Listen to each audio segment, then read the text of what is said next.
Put the formula, get the answer.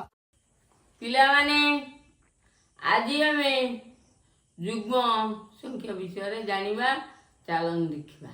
ପିଲାମାନେ ଯୁଗ୍ମ ସଂଖ୍ୟା ବା ଇଭିନ୍ ନମ୍ବର ବିଷୟରେ ଜାଣିବା। ଯେଉଁ ସଂଖ୍ୟା ଗୁଡ଼ିକ ଦୁଇ ଦ୍ୱାରା ସମ୍ପୂର୍ଣ୍ଣ ଭାବରେ ବିଭାଜିତ ହୋଇଥାନ୍ତି ସେଗୁଡ଼ିକୁ ଯୁଗ୍ମ ସଂଖ୍ୟା କୁହାଯାଏ।